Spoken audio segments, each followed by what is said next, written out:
जबलपुर की बनागर थाना अंतर्गत आई पीड़ित महिलाओं के साथ समूह लोन के नाम पर हुई लाखों रुपए की धोखाधड़ी किए जाने के मामले में महिलाओं ने एसपी से न्याय की गुहार लगाते हुए कहा कि उनके मोहल्ले में झम्मू यादव रहता है,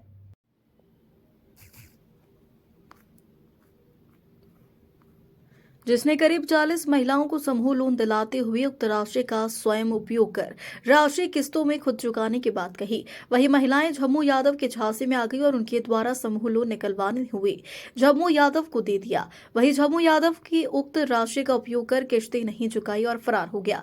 वही कंपनी अब उनसे किश्तों की मांग कर रही और पीड़ित महिलाओं का कहना है कि वह पनागर थाने में गई और शिकायत के बावजूद कोई कार्रवाई नहीं हुई। पीड़ित महिलाओं ने एसपी से न्याय की मांग की है। इस मामले में डीएसपी आकांक्षा उपाध्याय ने कहा कि थाना पनागर की क्या भूमिका, इसकी भी जांच की जाएगी। जी, क्या हुआ आपके साथ? आप लोग यहाँ जन सुनवाई में आए? सर मैं लाडली बाई प्रजापति हूँ और ये झम्मू यादव करके है, वो हमसे धोखाधड़ी समूह लोन उठवाया है। कहने लगा हम चुकाएंगे, हमको उठा उठा के दे दो। तो सब जितनी महिलाएं हमारे मोहल्ले में सबने लोन उसको उठा उठा के दिया है। अब वो भाग गया है और लोन नहीं चुका रहा। सर लोग हमारे कंपनी वाले हमारे घर में आके बैठे हैं। हमारे सर छोटे छोटे बच्चे हैं, हम 2 टाइम उनको खाना नहीं ढंग से खिला पा रहे हैं। अब हम बताओ, यहाँ इसीलिए आज यहाँ जन सुनवाई में आए हैं। हमने पनागर थाने में भी रिपोर्ट डाली है, वहाँ से कुछ सुनवाई नहीं हुई। अब हम यहाँ आए हैं कि हमारी सुनवाई हो जाए। कितना पैसा है? करीबन एक महिला से कम 2-2.5 लाख का लोन है। 6 कंपनियों में जुड़ी हैं। अच्छा, ये कितनी महिलाएं हैं टोटल वहाँ? ये हम हमारे महिला यहाँ पर हमारे मोहल्ले में कम से कम 50 औरतें हैं और पटनऊ साइड होंगी, उन्हीं के कास्ट की कुछ है, कुछ भाईजान कास्ट की हैं। मतलब एक महिला ने 2.5 लाख रुपए उठाए हैं? हाँ, 5-5, 6-6 कंपनियों से जुड़े हुए हैं। अच्छा। हाँ, एक महिला है और अब वो भाग गया है सर, आ ही नहीं रहा। कहाँ रहता है वो?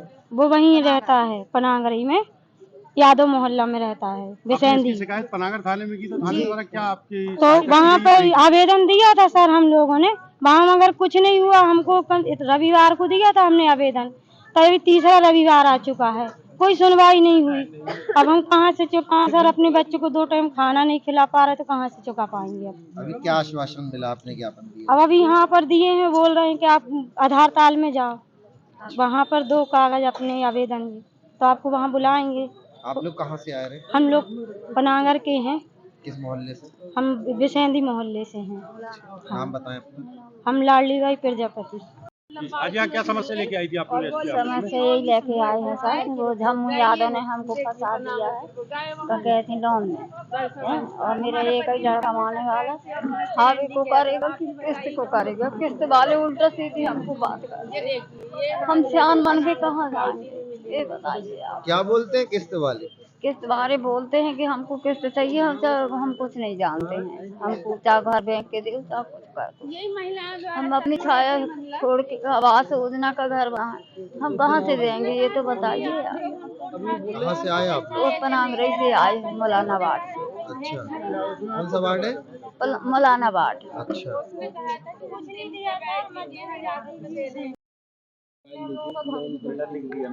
समूह लोन का फर्जीवाड़ा सामने बता दूंगा। हाँ, ये भी पनागर की कुछ महिलाएं आई हैं, बुजुर्ग महिलाएं, जिन्होंने बताया कि उनके साथ में कुछ पैसे वगैरह लेके धोखाधड़ी हुई है समूह के। तो इसके संबंध में जो है उनको उचित कार्यवाही के लिए बताया गया है। जो सीएसपी हैं आधारताल की, उनको जांच दी जा रही है और उसमें वो वैधानिक कार्रवाई करेगी। जो भी तथ्य सामने आएंगे उसके हिसाब से कार्रवाई करेगी। मैडम, उनका कहना है कि बार बार पनागर में शिकायत करी लेकिन पनागर थाने द्वारा अभी तक किसी प्रकार का कोई संज्ञान नहीं लिया जा रहा है। हाँ, इस मामले में भी संज्ञान लिया जाएगा। पनागर थाने में अगर उन्होंने शिकायत करी है और उसमें कोई कार्रवाई नहीं हुई है तो उसमें भी जो है जांच करके, अगर उसमें जिसकी भी गलती है, जिसको भी उन्होंने आवेदन दिया था, उसके विरुद्ध भी कार्रवाई की जाएगी।